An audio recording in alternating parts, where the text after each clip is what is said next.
I made a commitment to myself more than a year ago now that every time I would complete a guitar, I would make a video about it and more or less document the instrument for whoever ends up owning it. They can refer back to the video and see about the specs and the inspiration behind the build and whatnot. But I also wanted to have the discipline to complete projects, because if I'm going to make a video about it, if I start making videos about it, that means I have to finish it, right? So it's a way to hold myself accountable, I guess you could say. And for a little while, I've been posting pictures about this guitar.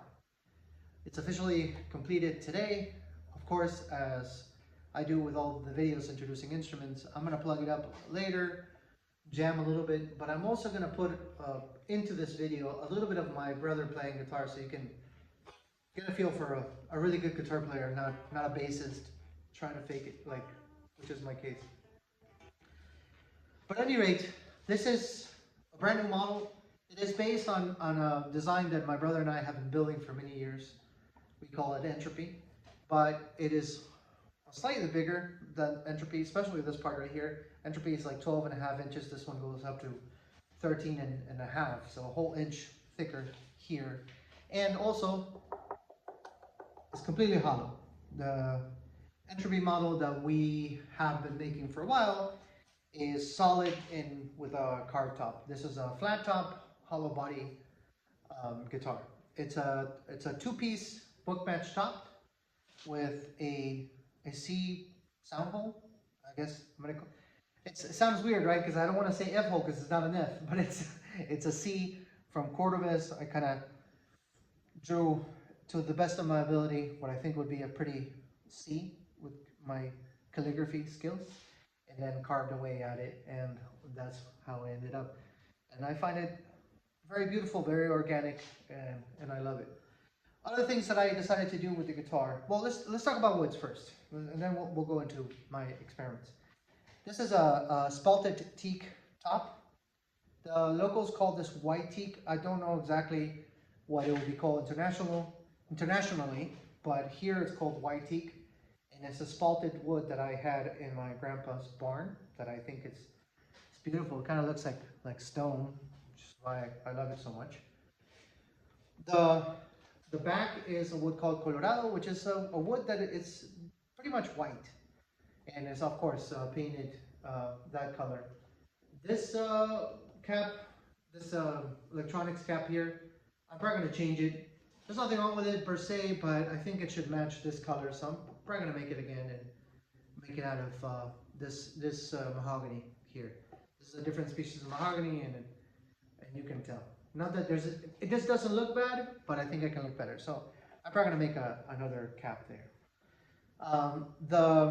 The body itself, the sides, I'm sorry, are mahogany, the same species of this cap, which is why that's there. And then the yellow accents you see here, the pickups are obviously in chop made, the bridge, and the caps of these knobs, and the tailpiece holding the strings, and the headstock veneer. All that is a wood called amarillo or moral fino, which is a very hard wood, yellow in color. It's not dyed. That's how it looks. That I'm really lucky to have found, and I've been using for a little while. I'm almost out, so I think my amarillo experiments are completed for now, because it's not that easy to find around where I live. It's a few hours north, apparently you can get it, but not here. I certainly don't have any here at the farm. The other woods that I'm using, of course, is it's a mahogany neck. It's a single piece, it's not a laminate neck, single piece mahogany neck with a rosewood fingerboard. This is Indian rosewood.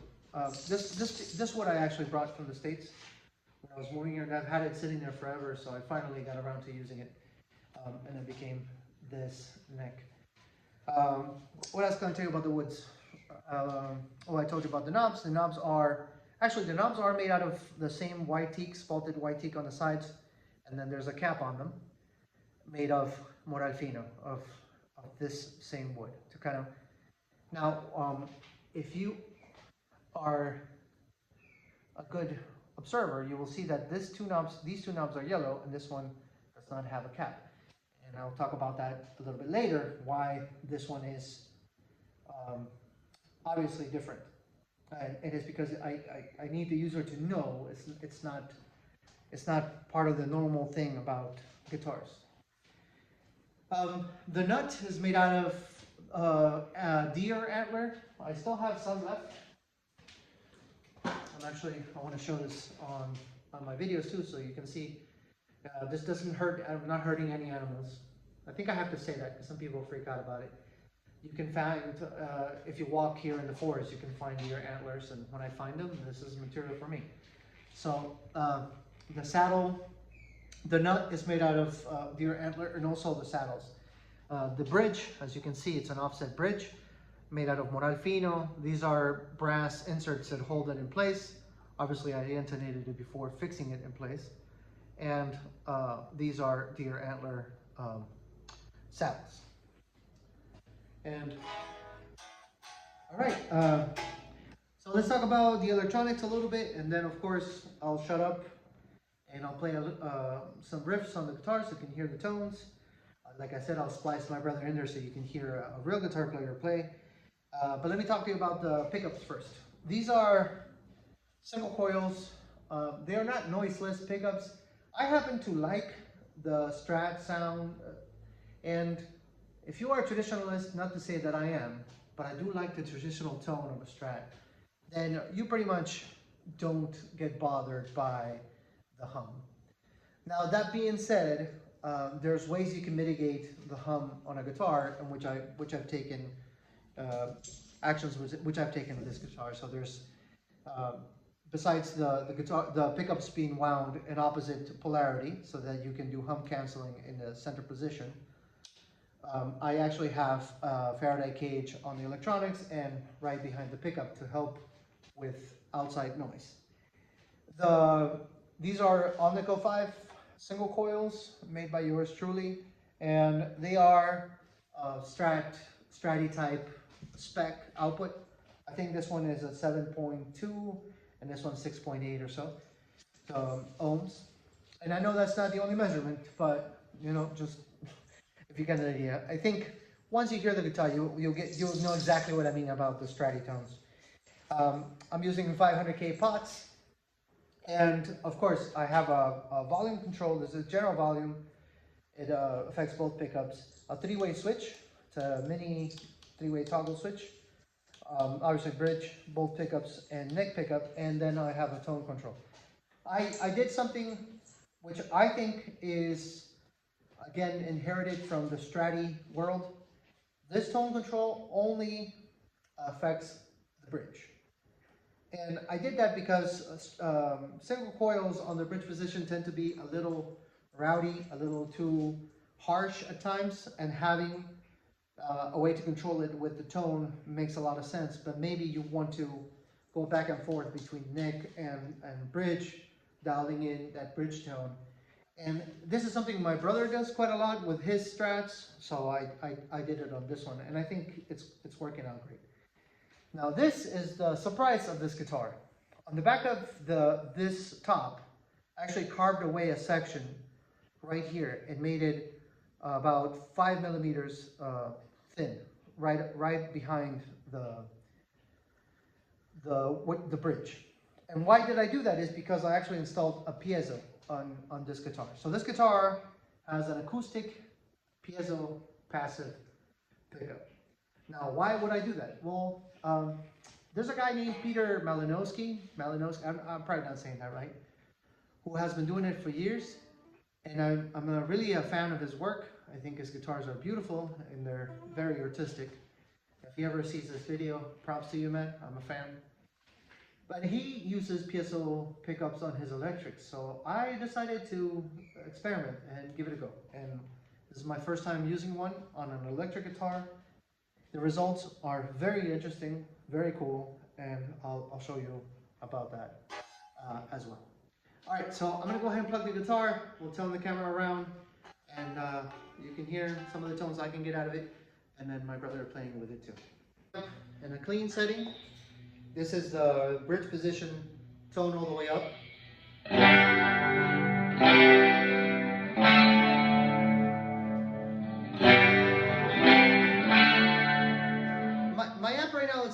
about all in fives. Maybe I put a little more bass, maybe. No, it's all in the middle. So kind of getting.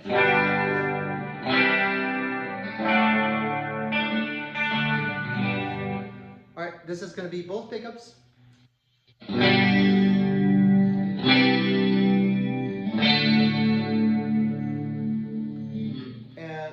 the neck position.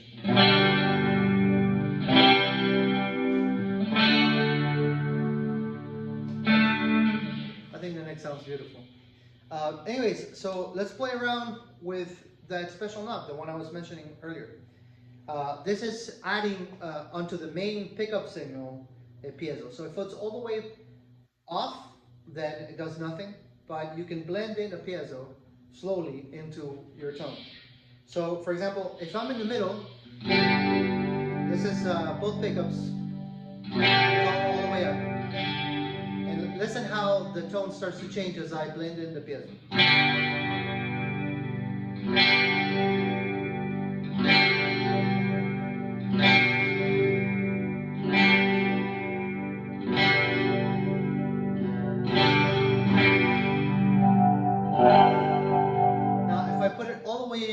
It goes into that effect. That was a happy accident. Kind of gets almost telephonic sounding, but it's pretty cool. I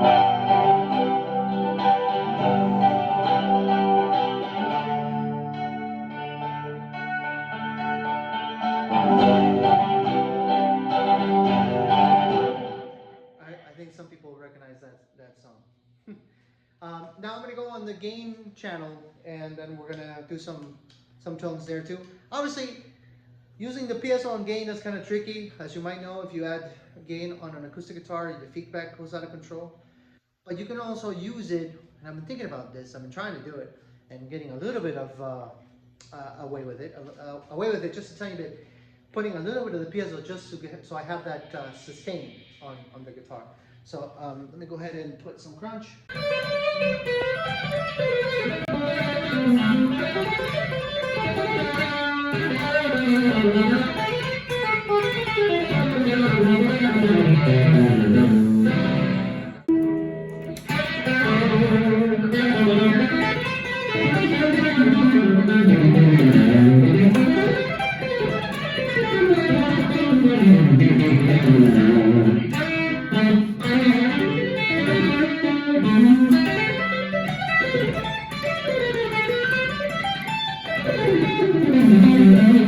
Now let's hear some of the distorted tones. I'm going to start off in the bridge.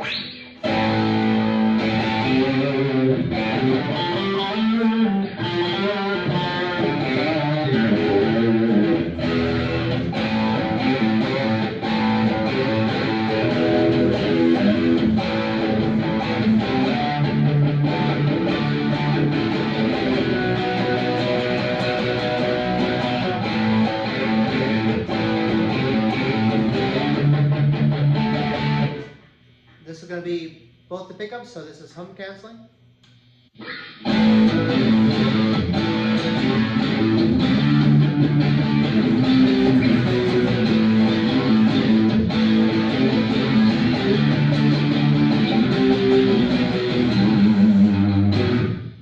It's going to be just a neck.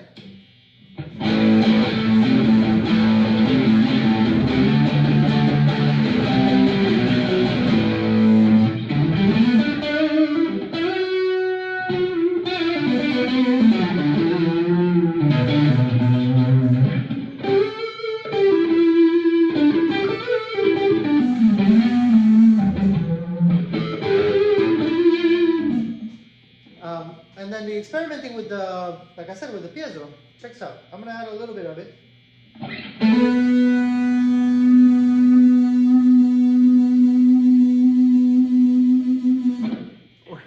What is that all about? Now I have a sustainiac kind of thing going on.